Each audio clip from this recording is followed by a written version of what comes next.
Good day. My name is Allan Palmer, the investigator. Today I'm going to look into the fact to see if Kobe Bryant's incident, if it was an accident or if it was an Illuminati plot to take this young man's life. In this video, Kobe Bryant retired from on-court action in 2016. 4 years ago, and 4 years ago, a video surfaced that showed Kobe Bryant was killed in a helicopter crash. Was this coincidence, or was this the prediction as was made by the Illuminati? Take a look.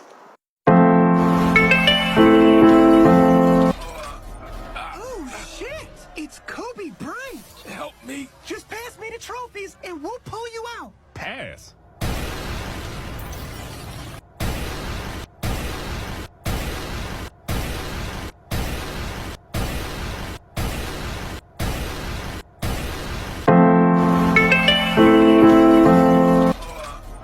Oh shit! It's Kobe Bryant! Help me. Just pass me the trophies and we'll pull you out. Pass. I'm going to tackle this investigation from three perspectives. First, I'm going to tell you the facts as it was reported by the authorities as to what had happened. I'm going to tell you what the authorities believe happened. And I'm going to tell you what exactly happened on this fateful flight to Echo X-Ray that had Kobe and his daughter Gigi on board.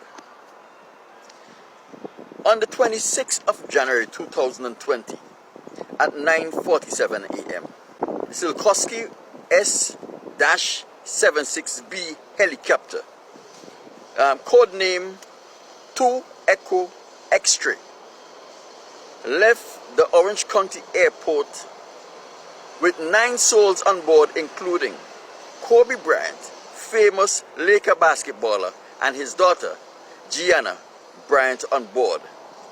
Destination, Thousand Oaks, the Mamba Center. The entire day and the entire Los Angeles County was overcast with thick fogs. Los Angeles Police Department and the Los Angeles Sheriff Department activities grounded all helicopters' activity, yet this one helicopter chose to fly. The question we must ask is why. Sometime during the course of this flight, visibility became impossible for the pilot, and he requested from the control tower radar assistance. At this time, the helicopter that contained Kobe and the 8 other souls were flying at 1,400 feet. However, at this level, it was impossible for the control tower to provide radar support for the flight. The control tower advised the pilot to go up to 2,800 feet, and when he did that, he got radar assistance. The last radio communication from 2 Echo X-Ray was the pilot relaying to the control center that he is climbing to avoid the fog that was far too dense for him to operate in. However, radar tracking showed that sometime after the pilot would have relayed to the control tower that he's going to be climbing, the helicopter make a gradual downward descent. The helicopter descended to a level that the radar were no longer able to pick him up and to continue the radar tracking that they requested earlier.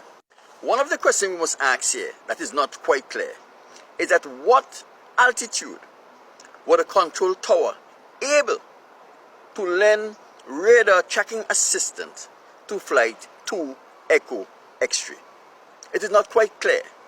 We know that they tell him to go to 2,800 feet. But at what minimum altitude was the control tower able to provide radar assistance? This will clear up a lot of the ambiguities.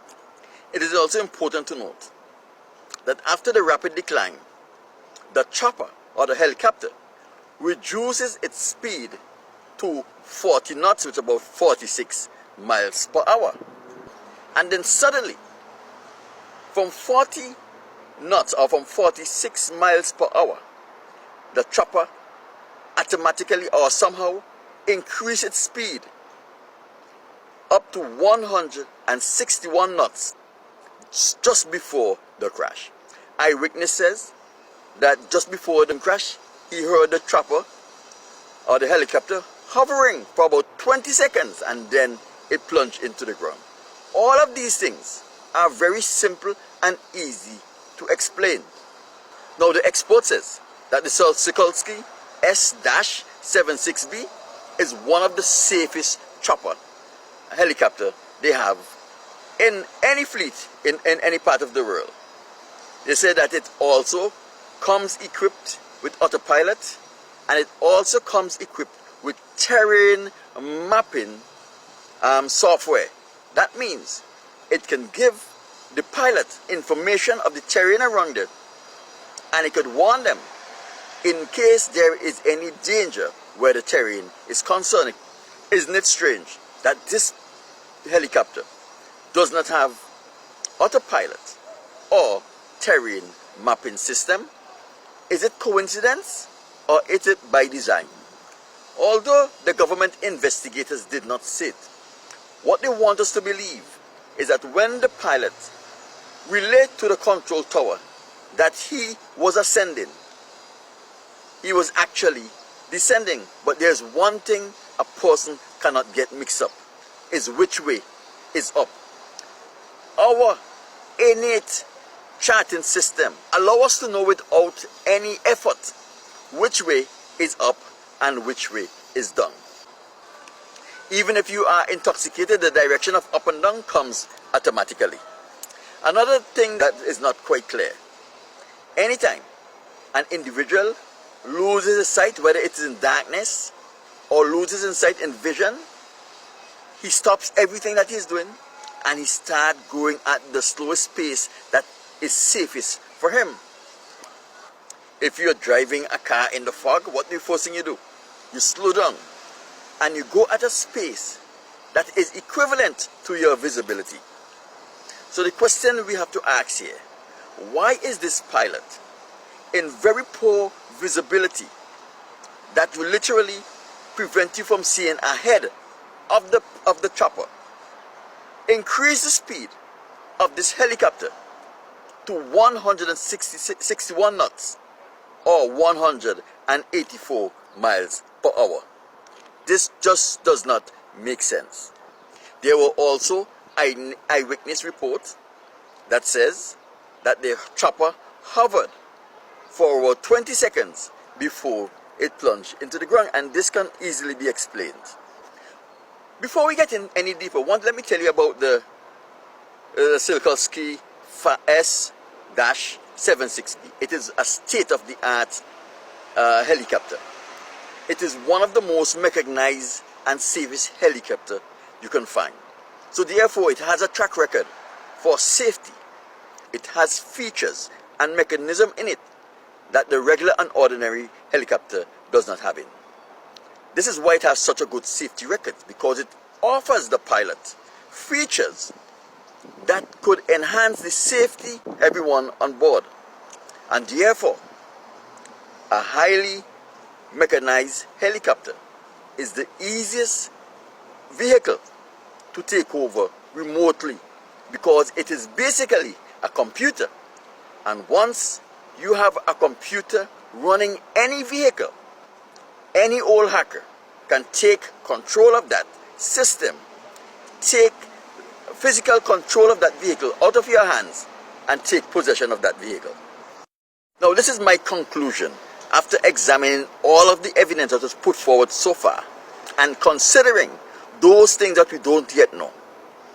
That fateful flight that carried superstar Kobe Bryant and his daughter Gigi and 7 other people to Echo X-ray was taken over remotely.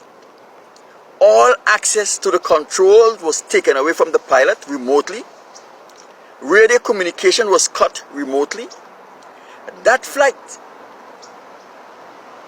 was brought down to a level of about 100 feet where it would no longer have radar tracking, the vehicle, the speed of the vehicle was increased from 40 knots to 161 knots. That is 121 knots increase.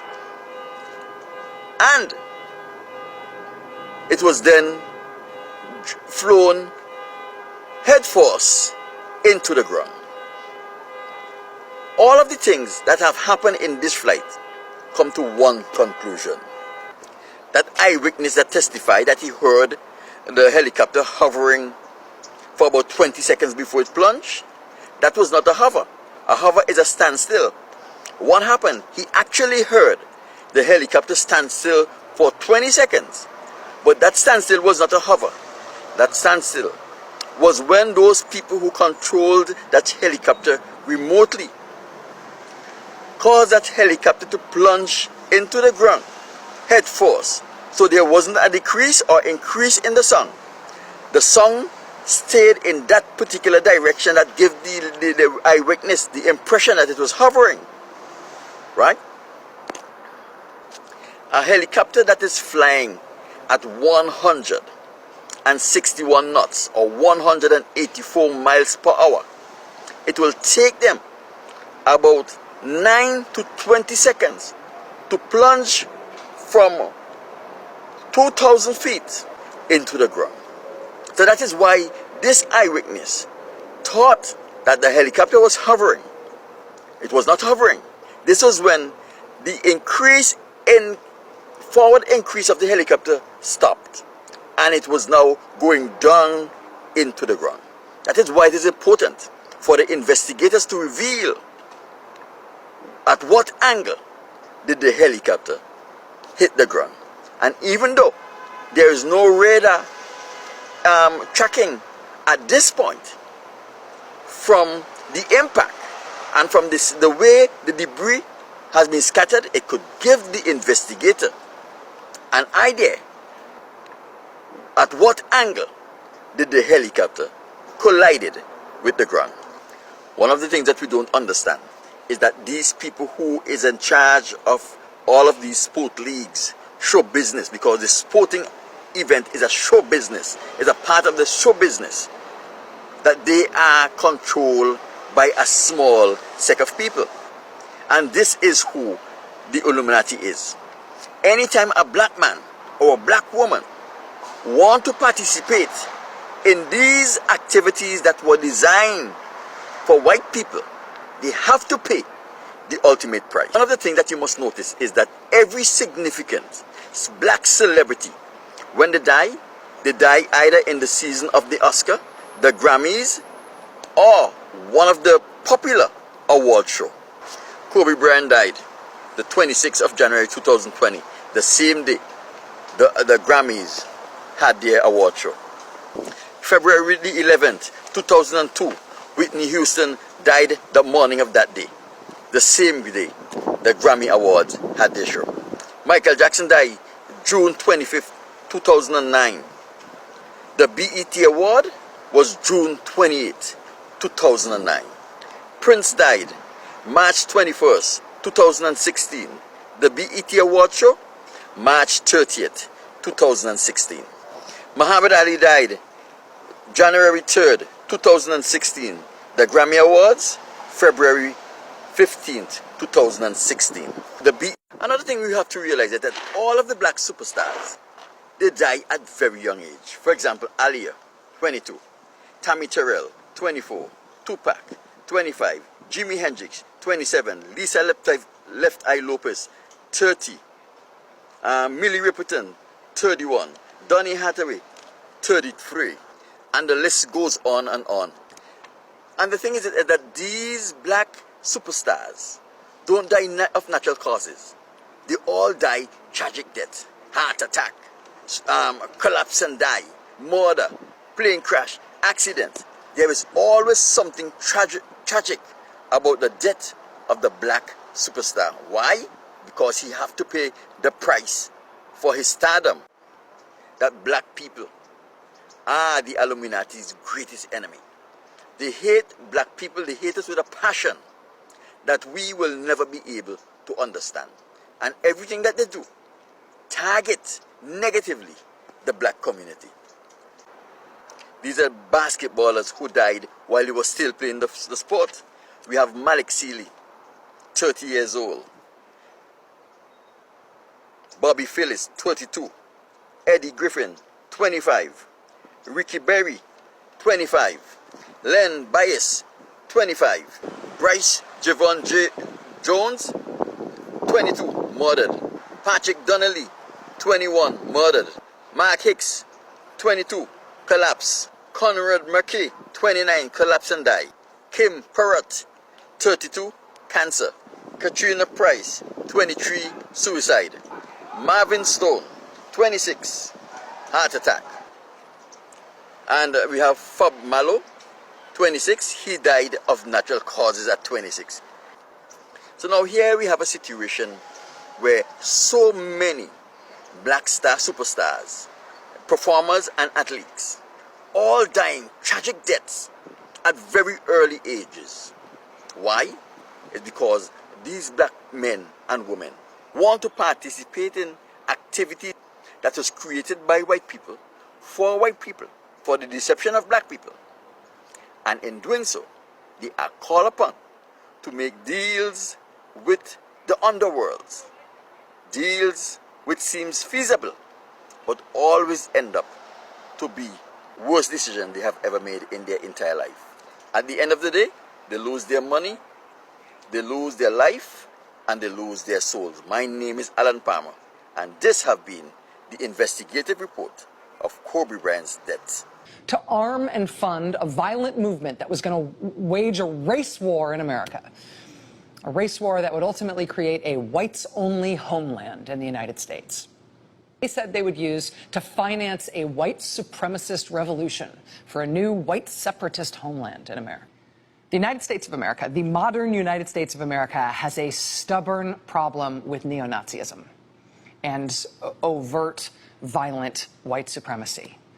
It always seems amazing every time it surfaces, but we have always had it.